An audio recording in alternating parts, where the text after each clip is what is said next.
Union blockade. During the Civil War, Union forces established a blockade of Confederate ports designed to prevent the export of cotton and the smuggling of war material into the Confederacy.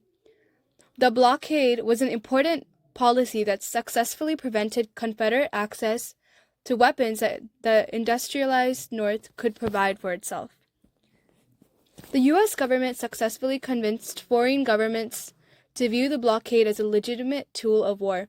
It was less successful at preventing the smuggling of cotton, weapons, and other material from Confederate ports to transfer in Mexico, the Bahamas, and Cuba, as this trade remained profitable for foreign merchants in those regions and elsewhere.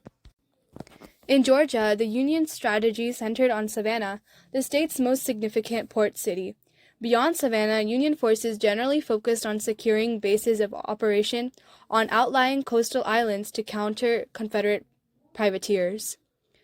U.S. President Abraham Lincoln's call at the start of the war for a naval blockade of the entire southern coastline took time to materialize, but by early 1862, under Union General Winfield Scott's Anaconda Plan, the Union Navy had positioned a serviceable fleet off the coast of the South's most prominent Confederate ports.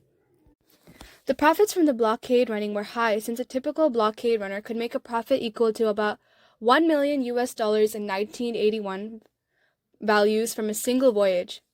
The Union blockade was a powerful strategy that eventually destroyed the South's economy at the cost of very few lives. The Union blockade mostly reduced imports of food, medicine, war materials, manufactured goods, and luxury items, resulting in severe shortages and high inflation. The largest Confederate port, New Orleans, Louisiana, was not well suited to blockade running since the channels could be sealed by the U.S. Navy.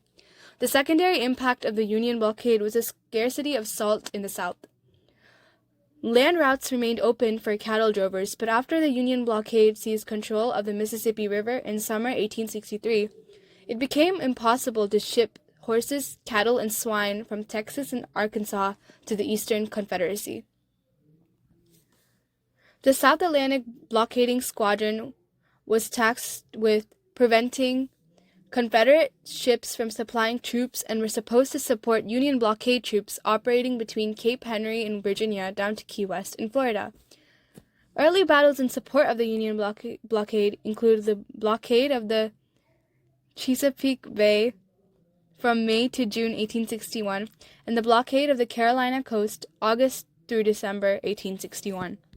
As the war progressed and more territory came under Union control, the blockade became more effective but less of an international issue.